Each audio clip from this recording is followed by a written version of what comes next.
Hey, I'm Ryan Reynolds. Recently, I asked Mint Mobile's legal team if big wireless companies are allowed to raise prices due to inflation. They said yes. And then when I asked if raising prices technically violates those onerous two-year contracts, they said, "What the f*** are you talking about, you insane Hollywood ass?" So to recap, we're cutting the price of Mint Unlimited from $30 a month to just $15 a month. Give it a try at mintmobile.com/switch. $45 upfront payment equivalent to $15 per month. New customers on first 3-month plan only. Taxes and fees extra. Speed slower above 40 gigabytes. See details. Is Donald Trump set to try to annex Canada, or is he trolling us in the worst possible way? Truly only he knows at this point, but it has raised somewhat of a sovereignty crisis in this country. I'm Dave Breckenridge, and this is 10-3. Carson Jerema, National Post's comment editor, joins me to discuss what Trump could be angling for, how our leaders have responded, and what the politicians in Canada should be doing. Don't forget you can find us on Apple Podcasts, Spotify, Amazon Music. I'd love it if you could leave us a rating, a review, and tell your friends about the show. So Carson, we're about to enter the second Trump presidency. And in advance of the inauguration, we're seeing some comments from the president-elect that some may call concerning and others may call what amounts to a national crisis in this country. And I do want to get to that, but I want to cast people's minds back a little bit. And I want to talk about Donald Trump term one.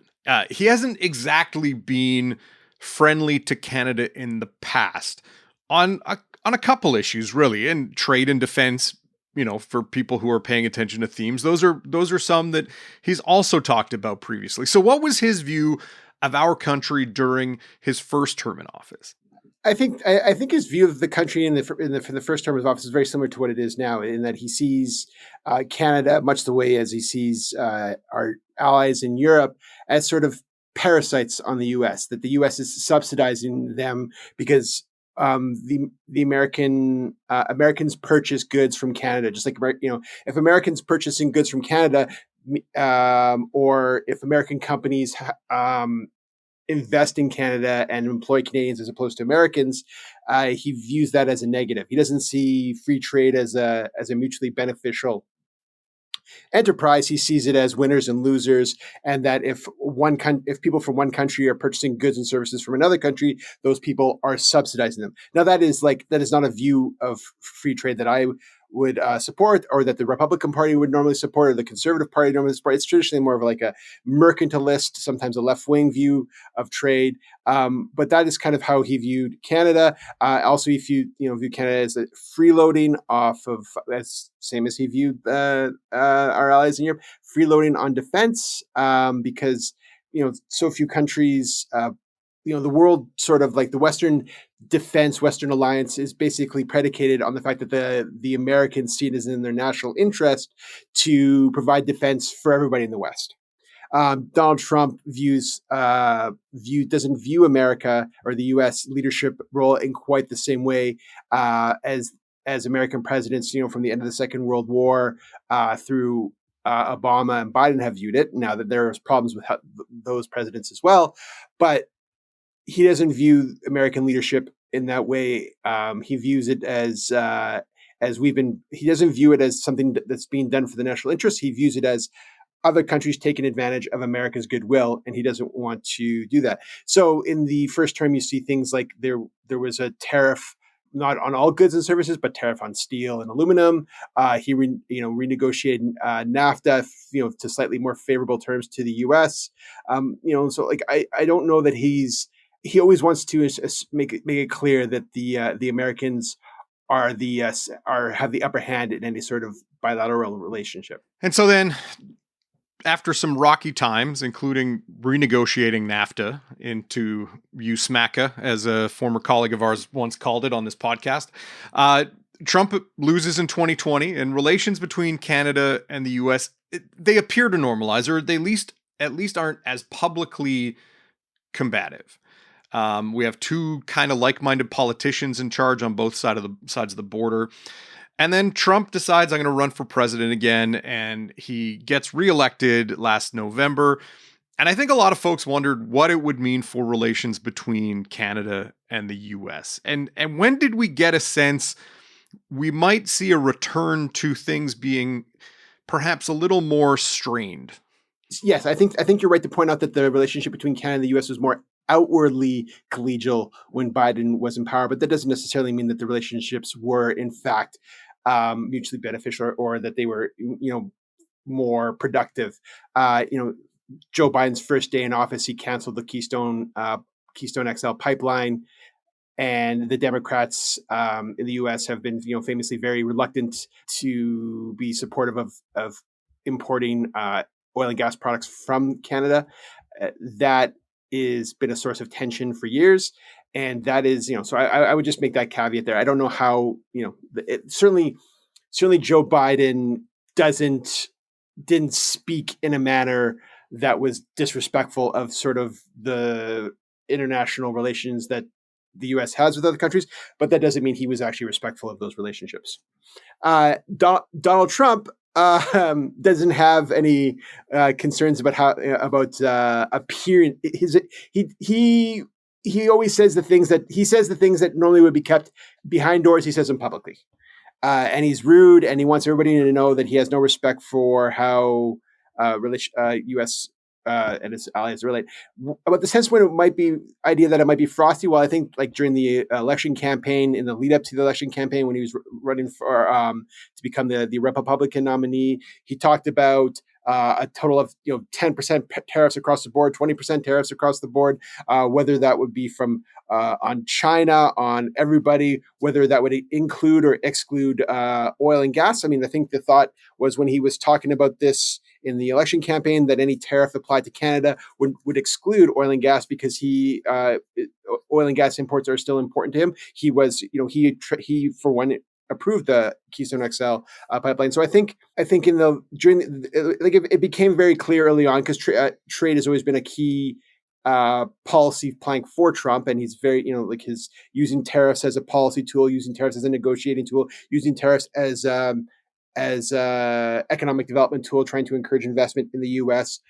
And so I think very early on that that was clear that it was good. Having to deal with Trump was going to have to be dealing with some trade headaches and some trade irritants. The extent to how disruptive his trade policy might be, that wasn't evident until shortly after he was elected, when he said that there would be he would impose a 25% tariff on Canada and Mexico across the board unless there are some border security issues that are addressed. And that's when things became very clear that as disruptive and as not hostile, but maybe disruptive and as unfriendly as the first Trump term may have been, this is going to be something different. Mm-hmm. And so, as you mentioned, through the campaign, he was talking about tariffs on various countries or possibly every country. And then after he's elected, he decides, all right, fix your border, deal with your border security, keep drugs and terrorists from coming into America, or we're going to slap on a 25% tariff on Canada and Mexico. And then sometime after that, and I'm not sure what really sparked it, he starts talking about, well, maybe we're just better off if Canada becomes the 51st state. Maybe, none of this will be a problem. There will be no tariffs. Everyone will get along. It'll be better. When did we start see that? I guess we call it trolling, because it really, at first, it seemed very much like not a nice joke, not one that Canadians are fond of hearing, but it seemed at first it was a joke. And when did we see him start trolling us about becoming America's 51st state?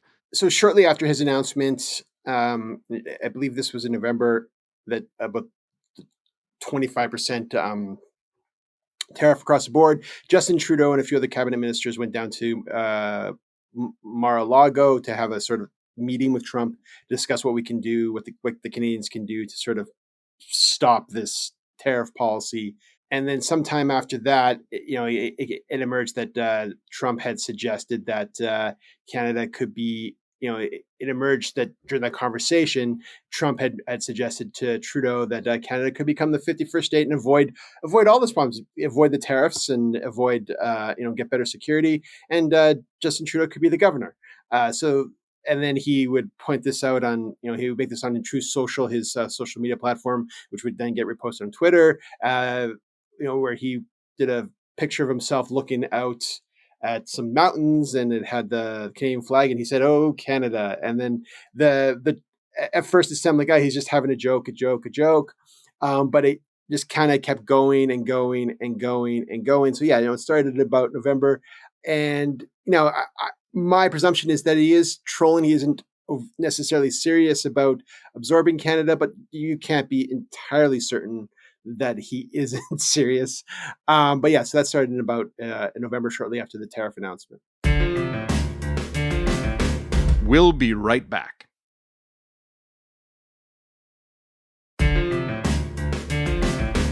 So this has also come alongside comments that have been leveled against Greenland and Panama, and I think that lends concern to the notion that he may be serious. He's talked about taking over Greenland and taking over the Panama Canal anyway. What's at play in those situations? Right. So I'm less familiar with those, but so this all sort of came to head a couple of days ago during a press conference where Trump talked at length about Greenland and the Panama Canal and Canada. Whereas I think when he talks about Greenland and Panama Canal, I think he's very serious, and I think he's very direct. But he says he's very serious about wanting to acquire control of the Panama Canal and also wanting to acquire Greenland as a territory or a state or something. When he was asked directly by reporters on Tuesday whether he would rule out military force for Greenland and Panama Canal, he said, "No, I cannot rule that out. We need those for security." And it has been like a long, and at least when it comes to Greenland, there is some truth to there that it could be important for American security. So Russia is an Arctic state. It's nearby. Russia and China want to cooperate on shipping routes in the Arctic. In World War II, the Nazis occupied Denmark, which owns Greenland, and the U.S. occupied Greenland. So there's sort of a historical there's a historical as well as a contemporary security interest in Greenland, and so I think his interest in taking over that territory is genuine. The Panama Canal is a little trickier. It depends on who's actually. He doesn't think the U.S. are getting favorable rates. He thinks China has too much control. It's a little unclear what he wants there. But I think that when it comes to those two territories, he's very serious. On Tuesday, someone when asked about Canada, if he would use military force, he said no, economic force. But when they asked to say, well, what gives you the right to do? He said, I don't have any right, but I do what I have the right is not to help the Canadians, right? It wasn't about, and so it's a little less clear about what he wants to do with Canada, whether he's trolling, how much, yes, he does want to use economic war. He does want to get into a trade war with us, absolutely. But whether he means that as a way to absorb Canada, that's not entirely clear. But when it comes to Greenland and Panama Canal, I think he's serious, and I think he's very direct about it. So this has kicked off, I guess, somewhat of a sovereignty crisis in Canada. We've seen all the federal leaders firing back at Trump in some pretty stark language. Even to many people's surprise, People's Party of Canada leader Maxime Bernier had a really thoughtful, although peppered with colorful language response to Donald Trump. And we've seen Canadians on social media calling for a travel boycott. There's been talk of an emergency recall of Parliament so we can concoct some kind of coordinated response. People are accusing the Prime Minister of resigning at a really bad time now because of all this. What do you make of this discussion? Is it, kind of as you might expect Canadians to do when there's talk of American encroachment into our lives, or is it something else going on here? I think whenever Americans are involved, there is a lot of sensitivity in Canada. That Canada is Canadian government, Canadian officials, Canadian culture is sort of prickly when it comes to Americans. We don't want to. There's a lot of Canadian politicians and a lot of Canadians don't want to be seen as just Americans or like Americans. There's a lot of suspicion about Americans, which is a lot of that is misplaced in my view. But you just see how the Liberal Party in particular uses the Americans as a way to attack the Conservatives. Oh, they're just like the Americans. They're just like the Americans. Stephen Harper was just going to be like George Bush. Oh, Pierre Poilievre is just going to be just like Donald Trump. So there's the Liberal Party and on the left, that they use the Americans as sort of like a boogeyman to attack their political opponents. Something like this comes in where it is absolutely necessary, especially whether Trump's threats are real or not. It is unique. It is weird that an American president would say this about an ally. Hey, let you be the 51st state. It undermines, the very words undermine their sovereignty. So it's important for politicians on the right and the left to be like, no, no, no, we are Canada. We are not going to be a state. It's important for them to say that. But there's also an element of Trump says things and people react about it in a certain way. And it's not always aligned to what he says, but there's always a lot of overreaction to the things that Trump says. Whether the reaction is justified or not is always something worth considering. So there's a bit of just how people feel about Trump. Trump makes people feel a certain way. But putting all the sort of bluster about that aside, at the end of the day, we do have a very significant threat from the president of the U.S. to tariff everything, all imports from Canada at a really high rate. And at this time, there is no, like, the government is on pause. Yes, the executive still exists and has certain responsibilities, and it's not like the government doesn't exist at all, but really it's on pause. Trudeau is not, like, he's technically the prime minister, but he says he's going to resign in less than 3 months.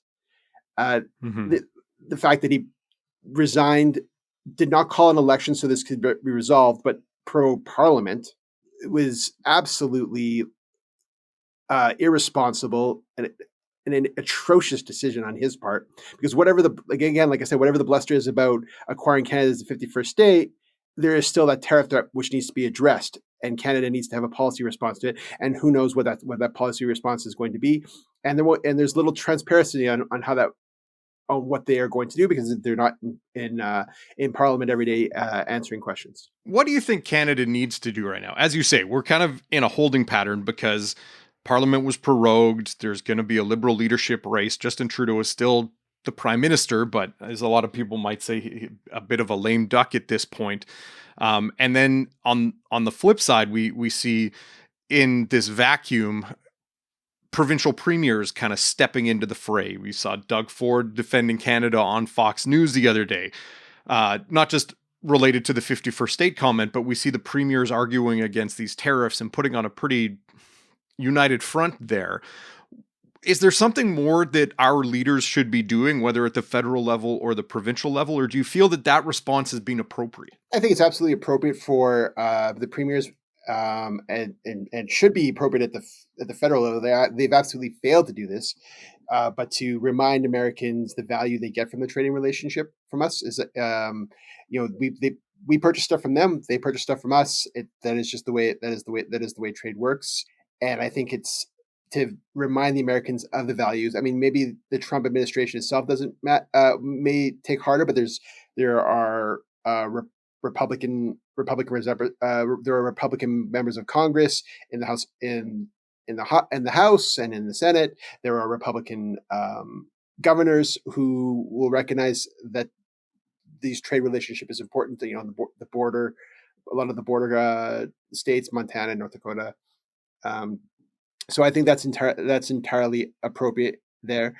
In terms of like what the policy response to be, I kind of go back and forth in this. My view is trade barriers, trade tariffs are weapons that governments fire at themselves, because the Americans are going to put these tariffs against other countries. Yes, it'll hurt Canadian economy, but it's going to make everything more expensive for Americans. They'll pay more for food, they'll pay more for fuel, they'll pay more for this. So when we talk about retaliation and then, should the Canadian government apply strategic tariffs like it did in the first round of, during the first Trump administration against certain products from certain states. I think one of the ones was like playing cards from one state. And maybe that might make sense, just to sort of help put pressure, sort of strategic limited pressure on different states. So then those states, then people in the, political representatives, governors then put pressure on Trump. There may be some use to that. But in general, I think there are things that Canada should be doing that should have already been doing, right? That you can get rid of in the sense is get rid of whatever regulations and barriers we have to trade that exist to make it easier for us to trade, not just the U.S. but with other countries. So fewer regulations on the development of natural gas. We don't export natural gas overseas in this country. It's ridiculous. It's impossible to, it's very challenging to export oil in this country. Like tanker ban, limits on, effective limits on new pipelines. That should all be deregulated. Supply management, the controlling of the prices of eggs and poultry, that's a constant trade irritant. Eggs, poultry, and dairy. That is a constant irritant with our trade partners because we have this, and people want access to our market, but we limit access to the market. We should get rid of that. We have regulations on ownership of things like airlines. So and domestic flights can only